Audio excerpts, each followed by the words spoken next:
Hello friends, नमस्ते। I am Babita. अगर आपने चैनल को लाइक सब्सक्राइब नहीं किया है तो आप उसको लाइक सब्सक्राइब करें।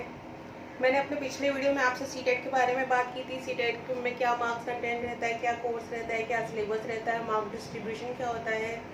आज मैं साइकोलॉजी का, चाइल्ड साइकोलॉजी का फर्स्ट टॉपिक लूँगी, जो कि है growth and development. Growth and development एक बड़ा टॉपिक है, तो एक क्लास में नहीं हो सकता, तो इसलिए आज मैं ग्रोथ को एक्सप्लेन करूंगी कि ग्रोथ क्या है। और जो ग्रोथ है हमारी, ग्रोथ है, डेवलपमेंट है, और जो भी हमारे चाइल्ड साइकोलॉजी है वो आपका बीएड, डीएलएड, आपका सीटेट, यूपीटेट, एसटेट सभी में सेम रहता है सिलेबस, तो ये सभी के लिए हेल्पफुल रहेगा। अगर आप देखिए, बात करती हूँ ग्रोथ की कि ग्रोथ होती क्या है, ग्रोथ है क्या, ग्रोथ का मीनिंग समझना बहुत ज़रूरी है। जनरली लोग क्या कहते हैं, ग्रोथ और डेवलपमेंट को एक ही समझते हैं, यानी कि वृद्धि और विकास को लोग बच्चे एक ही उसमें कंसेप्ट में लेते हैं, but they are different concept. Growth क्या है? The changes that take place in any part of our body is called growth. यानी हमारी बॉडी में जो भी चेंजेस हो रहे हैं वो क्या है? ग्रोथ है।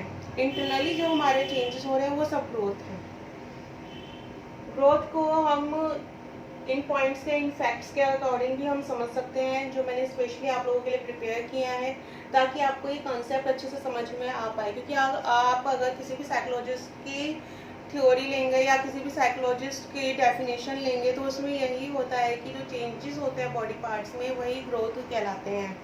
जैसे कि अगर मैं एल के फ्रैंक की बात करूँ, तो एल के फ्रैंक ने कहा था 1944 में, the changes that occurs in any physical aspects are known as growth. यानी कि फिजिकल एस्पेक्ट से रिलेटेड जो भी चेंजेस होते हैं वो क्या होते हैं? ग्रोथ होते हैं। और ऐसे ही हमारे हार्बर्ट सॉर्सन ने बोला था 1948 में कि growth to increase in body and weight, यानी ग्रोथ क्या है? वो इंक्रीमेंट है बॉडी और वेट में। तो आपने जैसे देखा कि दोनों ही जो साइकोलॉजिस्ट थे उन्होंने सेम ही बात की कि जो बॉडी में चेंजेस हो रहे हैं वही क्या है? हमारे ग्रोथ है। अब इनको हम इन फैक्ट्स के द्वारा हम समझ सकते हैं। जैसे कि हमारा फर्स्ट पॉइंट है फिजिकल चेंजेस। जैसे कि अभी मैंने आपको बताया कि फिजिकल चेंजेस यानी कि हमारी बॉडी से रिलेटेड जो भी चेंज होता है, तो what is that? It is growth. Second is quantitative, यानी मात्रात्मक। जो हमारी ग्रोथ होती है वो क्वांटिटेटिव होती है, यानी कि हम उसको माप सकते हैं। यानी कि अगर हमारी हाइट बढ़ रही है, अगर वो 5'1" से 5'2" हो गई है, तो हमें पता है कि एक मात्रा है जो इंक्रीज हो रही है। ऐसे ही अगर वेट बढ़ रहा है, तो वेट का भी हमारे पास एक मात्रा होती है, तो that is quantitative. Third is general pattern. Growth का क्या होता है? एक जनरल पैटर्न होता है, यानी कि हाइट बढ़ती है, सभी में बढ़ती है, वेट भी सभी का बढ़ता है, तो ये क्या होता है? हमारा जनरल पैटर्न है कि हाँ, किसी के अंदर हाइट बढ़ रही है, किसी का वेट बढ़ रहा है, किसी की मेंटल ग्रोथ बहुत अच्छी हो रही है, तो वो सब क्या है? वो हमारा जनरल पैटर्न है। फोर्थ आता है result of division in the fertilised egg. जब एक मदर वॉर्म में एग फर्टिलाइज होता है, तभी से ग्रोथ स्टार्ट हो जाती है बच्चे की। यानी कि एक एग से जब बच्चा फॉर्म होता है, तो वो पूरा प्रोसेस क्या होता है? उसमें भी ग्रोथ हो रहा होता है। तो हमारी ग्रोथ कब से स्टार्ट हो जाती है? Result of division in the fertilised egg.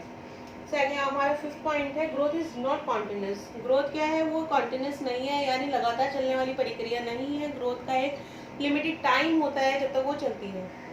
इसके बाद हमारा 6 पॉइंट आया है does not have the uniform pace. Uniform pace यानी कि अगर हम स्कूल में देखें तो सारे बच्चों की क्या होती है? यूनिफॉर्म सेम होती है।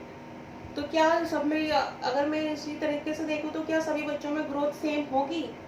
It is not possible, it is different in different person. 7 point हमारा आता है अकर्स इंटरनली, यानी ग्रोथ अकर्स इंटरनली, यानी ग्रोथ जो हो रही है वो इंटरनली हो रही है, वो बाहर से नहीं हो रही, बाहर से कहीं से नहीं आ रही हमारे पास ग्रोथ। ग्रोथ हमारी इंटरनली हो रही है। हाइट बढ़ रही है तो हमारी इंटरनली हो रही है, वेट हो रहा है तो वो हमारा इंटरनली बढ़ रहा है।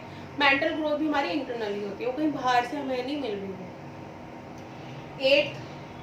8 पॉइंट है हमारा women have faster growth rate than man. कि जो वुमेन के अंदर ग्रोथ रेट होता है वो आदमियों के बजाय ज़्यादा होता है। बॉयज़ कम इतनी जल्दी ग्रोथ नहीं करते जितना कि गर्ल्स करती हैं। 9 पॉइंट है हमारा it is faster in infancy period but slows down later on. Infancy period क्या होता है? इन्फेंसी पीरियड अगर हम साइकोलॉजिस्ट की बात करें तो अकॉर्डिंग टू रॉस एंड सैले, जो इन्फेंसी पीरियड है हमारा 0 to 3 इयर्स का जो टाइम होता है वो इन्फेंसी पीरियड होता है, और उस टाइम पे ग्रोथ रेट जो होता है बहुत हाई होता है, क्योंकि हम किसी बच्चे को भी देख रहे होते हैं। अगर हम किसी बच्चे को वो ऑब्जर्व करें तो क्या करता है वो, जब उसे वो न्यूबॉर्न बेबी 3 इयर्स तक होते होते वो अपने ग्रोथ कितनी कर लेता है। पहले तो वो चल भी नहीं पाता, स्क्रॉलिंग कर रहा होता है, फिर वो चलना भी सीख जाता है, सब कुछ करता है। तो that is it is faster in fancy period but slows down later on. बाद में वो धीरे हो जाता है, यानी फिर उसके बाद बच्चा धीरे धीरे ग्रोथ करता है, वो ज्यादा जल्दी ग्रोथ नहीं करता। 10th पॉइंट हमारा, when height increases weight decreases. अब कोई छोटा बच्चा होता है, हम उसको देखते हैं कि वो बहुत गोलमोल है, बट फिर हमें थोड़े टाइम बाद देते हैं यार ये तो कमज़ोर हो रहा है, बट वो हमें ऐसा क्यों लगता है, क्योंकि उसकी हाइट इंक्रीज हो रही होती है बच्चे की। जब बच्चे की हाइट इंक्रीज होती है तो उसका, जब बच्चे की हाइट इंक्रीज होती है तो वेट क्या होता है, डिक्रीज होने लगता है। तो ऐसे हमारी 11 पॉइंट है, growth has not comprehensive meaning. Comprehensive होता है बहुत व्यापक मीनिंग, यानी ग्रोथ का एक बहुत व्यापक मीनिंग नहीं है, बहुत कॉम्प्रिहेंसिव मीनिंग नहीं है। ग्रोथ बस वही है जो हमारे फिजिकली चेंजेस होते हैं। तो ये हमारा ग्रोथ है, इसके बारे में मैंने आपको बताया।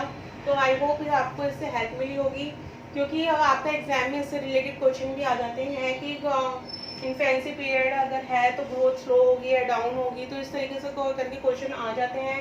तो इसमें क्वांटिटेटिव है कि ग्रोथ इज क्वांटिटेटिव और क्वालिटेटिव। तो ये आपके आ जाता है कि व्हाट इज ग्रोथ, इस तरीके से क्वेश्चन भी आता है कि व्हाट इज ग्रोथ, और उसमें ऑप्शन में आपको दिया हो क्वांटिटेटिव, क्वालिटेटिव, बोथ या नन ऑफ देम, इस तरीके से भी आ सकता है। तो ये क्वेश्चन इस पे बेस आ सकते हैं। तो ये आपके लिए मैंने मेन पॉइंट्स आपको दिए हैं, इसमें आप इनको रीड करें, समझें, क्योंकि मैं वो आपको इसके बारे में, इसके बाद में मैं आपको डेवलपमेंट के बारे में बताऊंगी। कि ग्रोथ के बाद बात आती है डेवलपमेंट की, यानी ग्रोथ क्या होती है, वृद्धि, और डेवलपमेंट क्या होती है, विकास। तो इसके बाद में बात करूंगी विकास की, फिर हम उसके दो ग्रोथ और डेवलपमेंट के अंतर को जानेंगे, डिफरेंस को जानेंगे। आई होप कि आपको ये समझ में आया होगा, आपको हेल्प मिली, और आशा करती हूँ कि आप आगे के भी वीडियोस देखेंगे और आप पसंद करेंगे। थैंक यू, धन्यवाद। नेक्स्ट वीडियो में मिलते हैं। नमस्ते।